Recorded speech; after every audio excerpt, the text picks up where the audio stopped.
Tapi ketika dia berada di kamar mandi, dari ventilasi sebuah lubang yang menuju ke samping rumah, dia ini melihat ada dua sosok mata sedang melihat ke dia. Dan dia ini tahu kalau sosok itu adalah yang dia lihat di depan rumahnya tadi.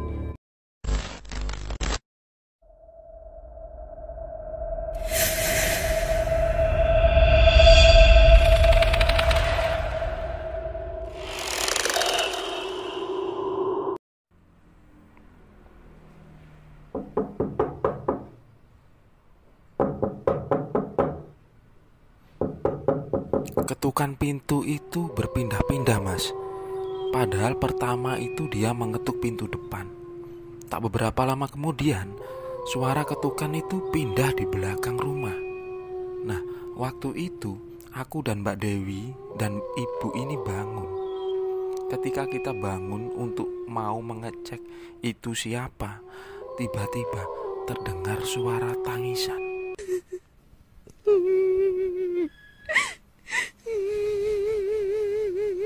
Itulah sedikit cerita dari Sinta. Sinta adalah seorang kenal aku. Dia sekarang bekerja dan masih bekerja di sebuah toko sebagai bagian administrasi. Dia seorang tulang punggung karena bapaknya ini sudah meninggal dunia. Kalau sore hari setelah lepas kerja, dia ini mengajar les beberapa anak di sekitarnya. Anaknya cukup cerdas memang. Sebenarnya Sinta ini mempunyai keinginan untuk kuliah, tapi karena keterbatasan biaya, jadi dia memilih untuk bekerja. Dia tinggal di sebuah kampung dengan sebuah gang masuk. Kalau siang hari sangat ramai, tapi kalau malam sangat sepi sekali karena jalanannya ini, rumahnya ini berada di ujung jalan. Sinta sebenarnya punya seorang kakak perempuan namanya Mbak Dewi. Mbak Dewi ini selisih umurnya dengan Sinta ini sekitar 10 tahun. Dia sudah menikah dan tinggal di salah satu kota di Jawa Tengah. Mbak Dewi ini memiliki 2 orang anak yang masih kecil. Nah, cerita ini sekitar tahun 2020 bulannya. Sinta lupa waktu itu. Dia masih ingat karena waktu itu sudah musim corona. Karena itu Mbak Dewi yang mempunyai usaha warung di sebuah pasar. Tapi entah kenapa warung itu semakin lama semakin sepi. Karena kebutuhan semakin banyak, suaminya ini memutuskan untuk mencari tambahan modal dengan bekerja di Kalimantan di sebuah perusahaan logging. Dengan keadaan itu, akhirnya Mbak Dewi ini memutuskan untuk pulang ke rumah ibunya atau ke rumah Sinta yang berada di salah satu kabupaten di Jawa Timur. Mbak Dewi membawa 2 anaknya. Ibunya pun cukup senang dengan kehadiran Mbak Dewi dan kedua cucunya, menjadikan rumah itu cukup ramai karena ibunya ini hanya tinggal di rumah karena sering sakit-sakitan. Tinggal di sebuah rumah kuno karena itu merupakan peninggalan dari almarhum kakeknya Sinta dan Mbak Dewi. Di rumah itu cukup asri. Ada teras dan pekarangan, di sekelilingnya ada beberapa pohon. Bahkan di depan rumahnya ini ada 1 pohon mangga yang umurnya sudah puluhan tahun. Menurut Sinta, ketika dia kecil pohon itu sudah sangat besar. Karena menurut cerita almarhum bapaknya, itu ditanam oleh kakeknya dulu. Ketika berbuah sangat lebat sekali, bahkan sekali panen menghasilkan banyak buah mangga. Baru pindah di sana dan suaminya masih baru memulai bekerja. Kiriman uang dari suami Mbak Dewi ini belum lancar. Mbak Dewi pun berinisiatif untuk membuka sebuah warung kecil-kecilan di depan rumah dan bermaksud berjualan nasi pecel dan gado-gado, 2 sebuah menu yang menjadi andalan Mbak Dewi. Ibunya pun menyetujuinya. Beliau juga berjanji akan membantu untuk menjaga kedua cucunya. Tapi yang membuat masalah waktu itu adalah kalau pohon mangga di depan rumahnya ini sangat rimbun sekali, jadi akan menutupi bagian bawah dan beberapa cabangnya ini mengganggu. Kemudian Mbak Dewi berinisiatif untuk meminta salah seorang tetangganya membantu memotong beberapa cabang pohon mangga ini. Keesokan harinya sebuah cabang yang cukup besar dipotong oleh salah seorang pemuda di sana.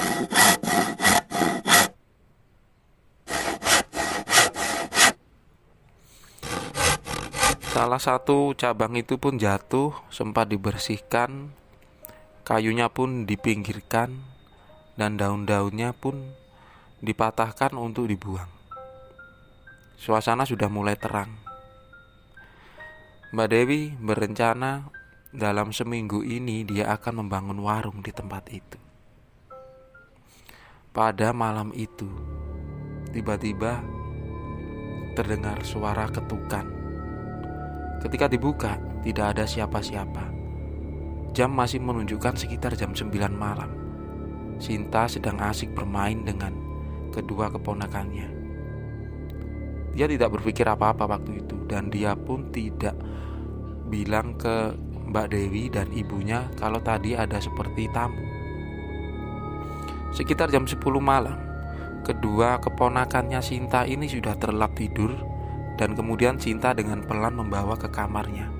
Mbak Dewi pun bertanya kepada Sinta, "Sin, kamu gak tidur kah?" "Enggak mbak, aku nanti saja, masih banyak pekerjaan buat laporan besok." Akhirnya Mbak Dewi ini masuk kamar. Tak beberapa lama kemudian, suara ketukan itu terdengar lagi. Berawal dari pintu depan, tak lama kemudian pindah ke pintu belakang. Mbak Dewi yang masih terjaga bertanya kepada Sinta, "Sin, itu suara siapa?" Nah, ibunya yang terbangun dari tidurnya, beliau sebenarnya tidur di kamar sebelahnya.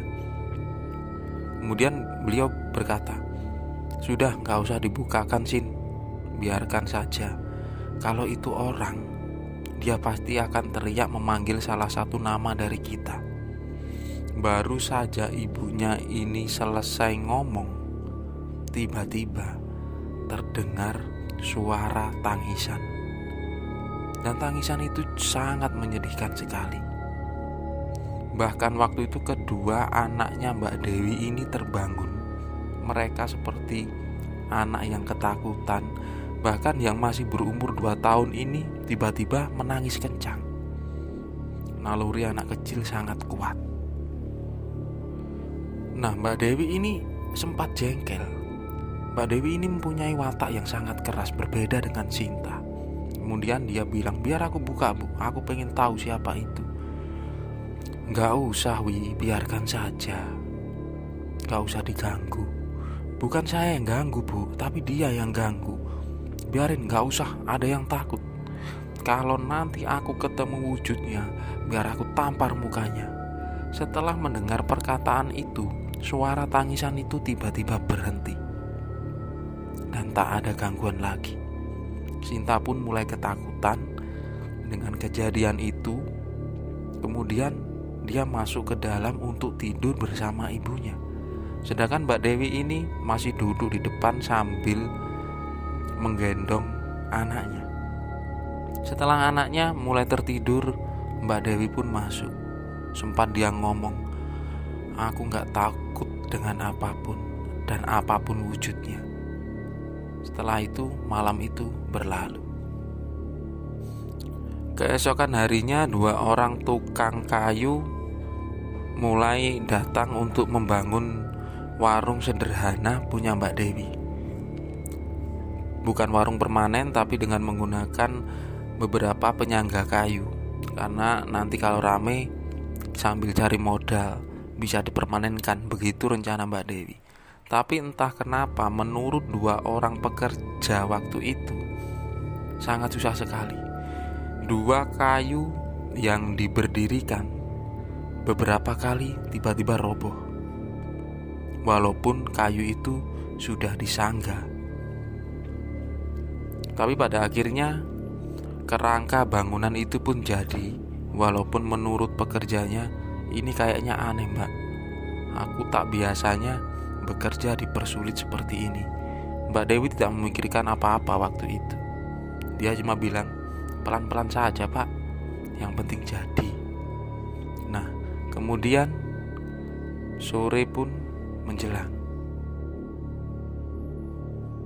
Sinta yang baru pulang kerja, dia ini cukup kelelahan karena pekerjaannya di siang itu cukup banyak. Setelah dia mandi, dia memutuskan untuk tidak mengajar les di malam itu. Dia hanya fokus bermain dengan kedua keponakannya. Sedangkan Mbak Dewi ini sibuk memasak untuk mempersiapkan buat jualan yang besoknya rencananya dimulai di teras rumahnya dulu sebelum warungnya ini jadi. Sedangkan ibunya pun beristirahat di kamar karena beliau memang gampang lelah karena sudah cukup tua dan sering sakit-sakitan. Jam 10 malam waktu itu, tiba-tiba terdengar suara gerimis dan angin yang cukup kencang. Pepohonan di sekeliling rumah terdengar suara bergesekan. Dan tiba-tiba terdengar suara ketukan pintu lagi. Kali ini dengan jelas ketukan itu berasal dari pintu depan rumah. Sinta dan Mbak Dewi yang masih terjaga berinisiatif untuk mengecek. Tapi ibunya pun bilang untuk kedua kalinya, kamu tanya dulu itu siapa. Kalau dia tidak jawab, gak usah dibukakan pintu. Tapi ketukan itu berulang-ulang. Akhirnya Sinta berinisiatif untuk mengintip dari jendela sambil memanggil, siapa ya yang ada di luar? Tapi tak ada jawaban dan tak terlihat siapapun di depan rumah mereka. Tak lama kemudian terdengar suara tangisan lagi. Tangisan itu hanya sebentar saja. Mbak Dewi wajahnya mulai geram. Dia pun berulang, kamu muncul. Siapa kamu? Aku pengen tahu sosokmu itu bentuknya seperti apa. Dengan watak yang keras, Mbak Dewi ini seolah-olah menantang siapa itu. Tapi di malam itu suara tangisan itu berganti menjadi suara tawa cekikikan yang sangat keras.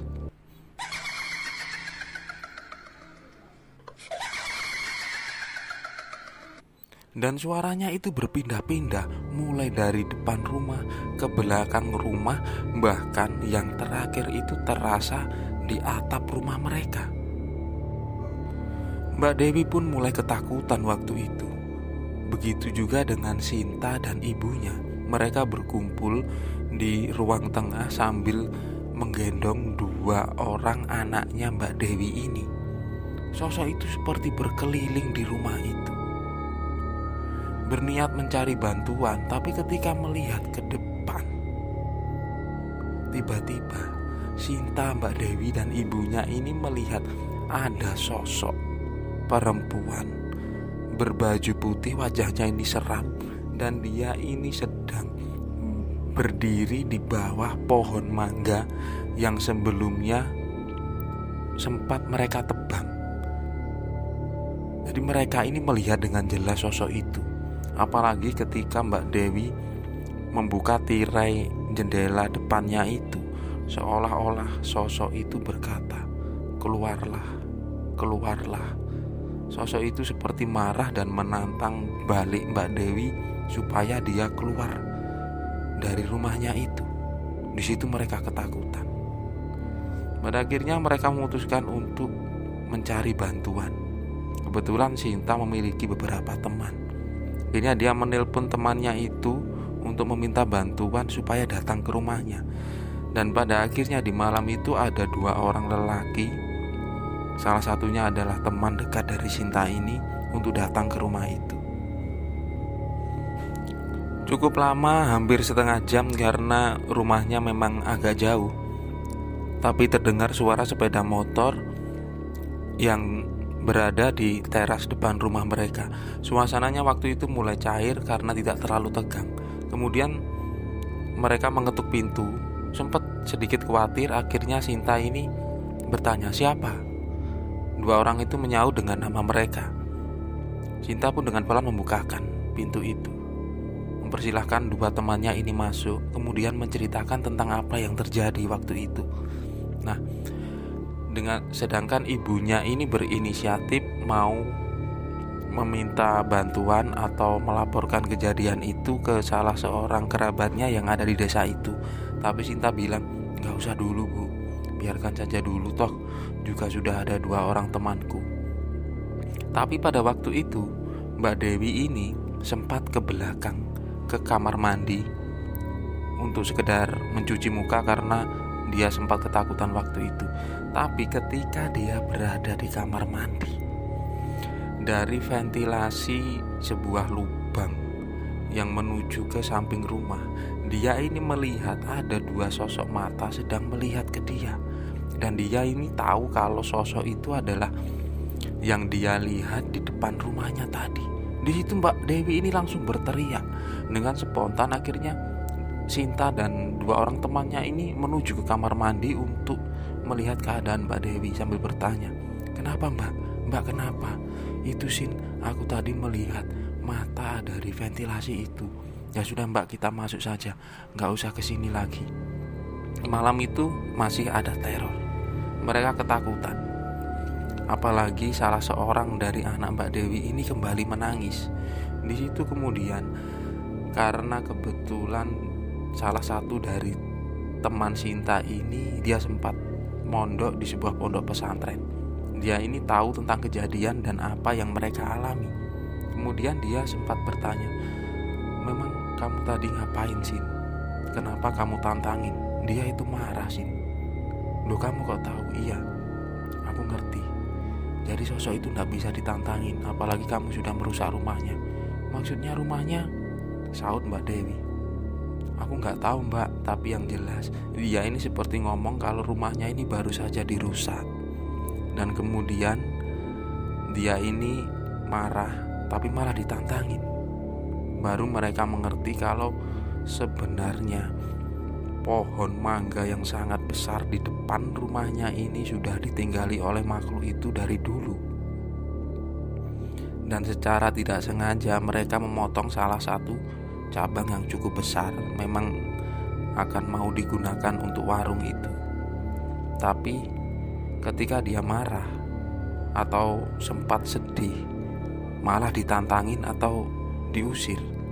Jadi mereka ini menantang balik. Yang dituju memang Mbak Dewi waktu itu. Akhirnya dengan kejadian itu salah seorang temannya Sinta yang cukup mengerti ini memutuskan untuk keluar. Entah apa yang dia lakukan waktu itu di bawah pohon mangga itu. Sebuah ritualan atau mungkin sekedar mendoakan supaya tidak ada gangguan. Kemudian suasana menjadi tenang. Tapi Sinta waktu itu meminta untuk kedua orang temannya ini menginap di rumahnya, supaya malam itu bisa terlewati oleh mereka. Nah, keesokan harinya ibu dari Mbak Dewi dan Sinta ini berbicara kepada kerabat. Nah, beliau ini adalah keponakan dari almarhum bapaknya Sinta. Beliau memang bercerita kalau di situ dari dulu itu sudah ada penunggunya. Bahkan ketika anak-anaknya bule ini masih kecil, mungkin karena Pak Ali ini sudah nggak ada. Kalau Pak Ali ada pasti beliau ini mengerti. Kita tidak saling ganggu. "Sudah nggak apa-apa bule, Sinta sama Dewi nggak usah takut. Mulai besok kalau malam aku akan nginep di sini untuk beberapa hari dan aku akan bantu buat warung yang akan dibuat jualan si Dewi." Beberapa hari kemudian kerabatnya ini memang menginap di rumahnya si Sinta dan tidak pernah ada gangguan lagi. Mungkin itu semua karena salah seorang teman Sinta ini sempat mendoakan atau entah mengusir sosok makhluk itu. Warung pun sudah jadi dan mulai berjualan. Jualan yang di awalnya masih sepi karena pengenalan, lama-lama memiliki pelanggan yang tetap. Jadi akhirnya Mbak Dewi ini fokus berjualan di situ, dan anak-anaknya ini dijaga oleh ibunya. Sedangkan suaminya yang bekerja di perantauan sedikit demi sedikit sudah memiliki hasil dan dikirimkan untuk dikumpulkan sebagai tambahan modal usahanya Mbak Dewi. Begitu cerita dari Sinta, salah seorang temanku, tentang kejadian malam itu dan sosok penunggu pohon yang tepat di depan rumahnya. Dari cerita ini bisa diambil sebuah kesan. Mereka itu ada, bahkan mungkin di sekitar kita. Kita cuma beda alam, bukan beda tempat. Dan jangan buat siapapun menangis, karena kalau mereka sudah tertawa itu akan terasa menakutkan. Apalagi kalau dia sudah tertawa dengan orang lain, itu akan menjadi sebuah kekecewaan. Terima kasih buat teman-teman yang sudah menonton full video ini. Kalau kalian suka, tekan tombol like. Kalau tidak suka, tekan tombol dislike. Itu pun kalau tega. Komen, kasih masukan ya. Subscribe, share juga boleh. Terima kasih dan wassalamualaikum warahmatullahi wabarakatuh.